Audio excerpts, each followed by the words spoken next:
ಹೆಚ್ಚು ಕಡಿಮೆ 2 ತಿಂಗಳಾಯಿತು ರಾಜ್ಯ ಸರ್ಕಾರ ಧರ್ಮಕ್ಕೆ ಸಂಬಂಧಿಸಿದ ಸಮಸ್ಯೆಗಳಲ್ಲಿ ಒಂದರ ನಂತರ ಒಂದರಂತೆ ಸಿಲುಕಿಕೊಳ್ತಾ ಇದೆ. ಧರ್ಮಕ್ಕೆ ಸಂಬಂಧಿಸಿದ ಸಮಸ್ಯೆಗಳಲ್ಲಿ ಇದು ಧರ್ಮಸ್ಥಳದ ಮೇಲೆ ಬಂದಂಥ ಆರೋಪದ ತನಿಖೆಗೆ SIT ರಚನೆ ಮಾಡಿದ್ದರಿಂದ ಶುರುವಾದದ್ದು ಅಂತ ಅನ್ಸುತ್ತೆ.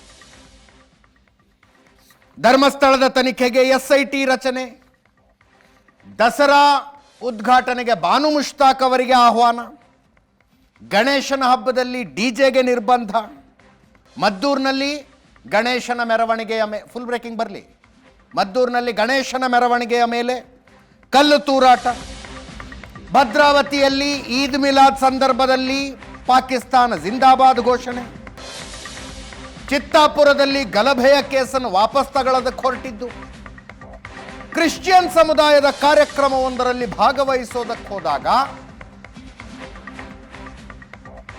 ಮತಾಂತರ ನಿಷೇಧ ಕಾಯ್ದೆಯನ್ನು ವಾಪಸ್ ಪಡೆಯುವ ಪರಿಶೀಲನೆಯ ಬಗೆಗಿನ ಮಾತು.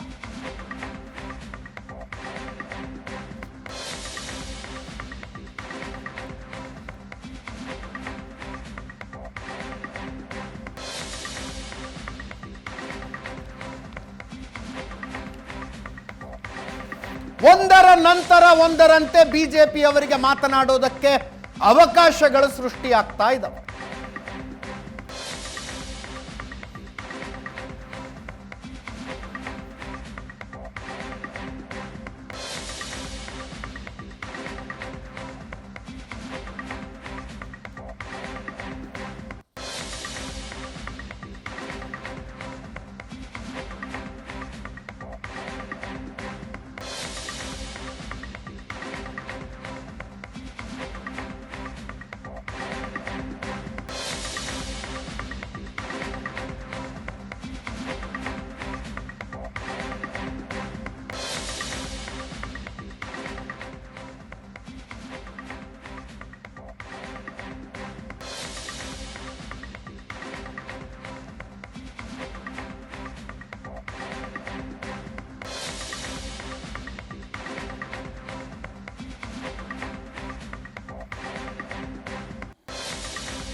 ಬಿಜೆಪಿ ನಾಯಕರು ಮುಗಿಬಿದ್ದಿದ್ದಾರೆ ಕಾಂಗ್ರೆಸ್ ಸರ್ಕಾರದ ವಿರುದ್ಧ.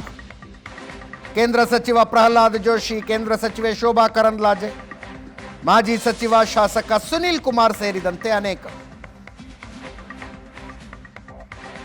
ಕೇಳಿಸ್ಕೊಳ್ಳಿ ಏನೇನಂತಾರೆ.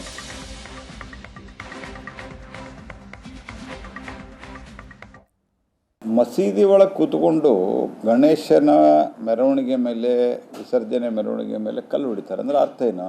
ಸರ್ಕಾರ ನಮ್ಮನ್ನು ಪ್ರೊಟೆಕ್ಟ್ ಮಾಡ್ತದೆ ಅನ್ನುವಂಥ ಒಂದು ಹುಚ್ಚು ಧೈರ್ಯ ಈ ಜನರಿಗೆ ಇದೆ. ಮತ್ತು ಇವರೇ ಹೇಳಿದರು SDPI ಇತ್ಯಾದಿಗಳ ಜೊತೆಗೆ ಅವರ ಸಂಪರ್ಕ ಇದೆ ಅನ್ನುವಂಥದ್ದು. ಅಂದ್ರೆ ಆ ತುಷ್ಟೀಕರಣದ ಪರಾಕಾಷ್ಠೆ ಎಷ್ಟಿದೆ ಅಂತಂದ್ರೆ ಅವರೆಲ್ಲರ ಮೇಲೆ ಕೇಸ್ ವಿತ್ಡ್ರಾ ಮಾಡಿದ್ರೆ ಏನಾಗ್ತದೆ? ಸಹಜವಾಗಿ ಅವ್ರಿಗೆ ಅನ್ನಿಸ್ತದೆ ನಾವು ಏನೇ ಗಲಾಟೆ ಮಾಡಿದ್ರು, ಏನೇ ಸಮಾಜ ವಿದ್ರೋಹಿ ಕೃತ್ಯ ಮಾಡಿದ್ರು, ದೇಶ ವಿದ್ರೋಹಿ ಕೃತ್ಯ ಮಾಡಿದ್ರು, ಕಾಂಗ್ರೆಸ್ ಸರ್ಕಾರ ಇದೆ, ಸಿದ್ದರಾಮಯ್ಯನವರಿದ್ದಾರೆ, DK ಶಿವಕುಮಾರ್ ಇದ್ದಾರೆ, ಅವರು ನಮ್ಮನ್ನು ಸಂರಕ್ಷಣೆ ಮಾಡ್ತಾರೆ ಅನ್ನುವಂಥ ಒಂದು ಭಾವನೆಯಲ್ಲಿ ಈ ರೀತಿಯ ಒಂದು ಜನ ಏನಿದ್ದಾರೆ ಮತಾಂಧರು, ಮುಸ್ಲಿಮರಲ್ಲಿ ಮತಾಂಧರಿದ್ದಾರೆ, ಈ ರೀತಿಯಾದಂಥ ಒಂದು ಅವರ ಥಿಂಕಿಂಗ್ ಇರೋದರಿಂದ ಅವರಿಗೆ ಒಂದು ರೀತಿ ಧೈರ್ಯ ಬರ್ತಾ ಇದೆ. ಮದ್ದೂರಿನಲ್ಲಿ ಗಣಪತಿ ಉತ್ಸವವನ್ನ ಆಚರಣೆ ಮಾಡುವಂತ ಮೆರವಣಿಗೆ ಹೋಗುವ ಸಂದರ್ಭದಲ್ಲಿ ಕಲ್ಲು ತೂರಾಟ ಆಗಿದೆ. ಮೆರವಣಿಗೆ ಯಾವ ದಾರಿಯಲ್ಲಿ ಹೋಗಬೇಕು ಇದನ್ನೇ ಪೊಲೀಸರೇ ನಿಶ್ಚಯ ಮಾಡ್ತಾರೆ. ಒಂದ್ಸರಿ ನೀವು ನಿರ್ಧಾರ ಮಾಡಿದ್ಮೇಲೆ ಅಲ್ಲಿ ಸೆಕ್ಯೂರಿಟಿ ಯಾಕೆ ಕೊಟ್ಟಿಲ್ಲ?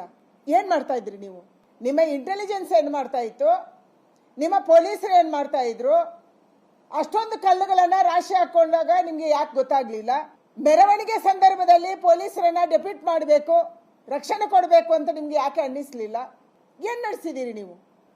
ಹಿಂದೂಗಳೇ ಮಾಡಿರ್ಬೋದು, ಬಿಜೆಪಿ ಅವರೇ ಮಾಡಿದ್ದಾರೆ, ಏನ್ ನಡೆಸಿದೀರಿ ನೀವು? ಪರಮೇಶ್ವರ್ ಎಷ್ಟು ಅಸಮರ್ಥ ಒಬ್ಬ ಗೃಹ ಸಚಿವರು. ಎಲ್ಲ ಘಟನೆ ನಡೆದಂತ ಸಂದರ್ಭದಲ್ಲಿ ಇದೊಂದು ಮೈನರ್ ಇನ್ಸಿಡೆಂಟ್. ಯಾವುದು ಮೈನರ್ ಇನ್ಸಿಡೆಂಟ್? ರಾಜ್ಯದ ಶಾಂತಿ ಸುವ್ಯವಸ್ಥೆಯನ್ನು ಕಾಪಾಡೋದ್ರಲ್ಲಿ ಮುಖ್ಯಮಂತ್ರಿಗಳ ಒಂದೊಂದು ಹೇಳಿಕೆಗಳು, ನಡವಳಿಕೆಗಳು ಕೂಡ ಬಹಳ ಪ್ರಮುಖವಾದಂಥ ಜವಾಬ್ದಾರಿಯನ್ನ ನೀಡುತ್ತೆ.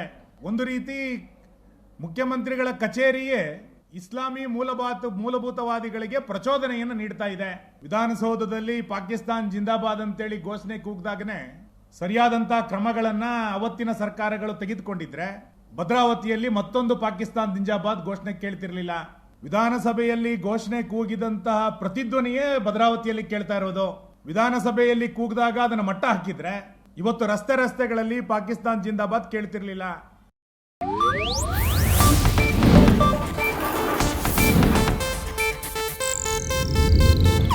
ಇದು ಏಷ್ಯಾನೆಟ್ ನ್ಯೂಸ್ ನೆಟ್ವರ್ಕ್ ಪ್ರಸ್ತುತಿ.